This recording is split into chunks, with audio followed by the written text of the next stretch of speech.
અમરેલીમાં જિલ્લા પ્રભારી અને કૃષિ મંત્રી જીતુ વાઘાણી તથા ઉર્જા રાજ્યમંત્રી કૌશિકભાઈ વેકરિયા દ્વારા ત્રિવિધ વિકાસ પ્રોજેક્ટનું ખાતમુહૂર્ત કરવામાં આવ્યું હતું, જેમાં રૂપિયા 2.67 કરોડના ખર્ચે સરદાર સર્કલથી સ્વામિનારાયણ મંદિર રોડ, પ્રવેશદ્વાર અને સર્કલ ડેવલપમેન્ટ જેવા કામ શરૂ કરવામાં આવશે। સાથે કુલ રૂપિયા 60 કરોડના પ્રોજેક્ટથી રોડ, રસ્તા, શાળા બિલ્ડિંગ્સ, આંગણવાડી અને પીવાના પાણીની સમસ્યાનું નિરાકરણ થશે। તો કાર્યક્રમમાં સાંસદ ભરત સુતરિયા સહિત અનેક વિશેષ વ્યક્તિઓ ઉપસ્થિત રહ્યા હતા।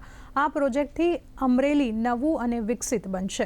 3 કરોડ રૂપિયાના ખર્ચે એક જે ટાવર હતો અને એનાય પ્રકારે એ ટાવરનું રિસ્ટોર કરવાનું કામ એ આર્કિટેક્ટોને સાથે લઈને રાજ્ય સરકારમાં ભૂપેન્દ્રભાઈના નેતૃત્વમાં, ભાઈ હર્ષભાઈના નેતૃત્વમાં થઈ રહ્યું છે। ત્યારે પુનઃ એકવાર અમરેલીની પ્રજાને, અમરેલીની જનતાને હું શુભકામના આપું છું અને એક દિવસ પાણી રોજે રોજ મળે એ પ્રકારનો સંકલ્પ ભાઈ કૌશિકભાઈ કર્યો છે।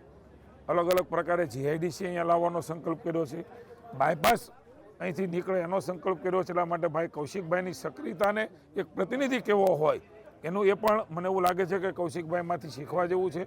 વિકાસની નવી ઊંચાઈઓ ઉપર અમરેલી પહોંચશે એની પણ મને સંપૂર્ણ શ્રદ્ધા છે। પુનઃ એકવાર સૌને શુભકામનાઓ। ખૂબ જ આનંદની વાત છે કે વર્ષોથી એક આ અમરેલીનો બહુ જ ઉપયોગી એવો રોડ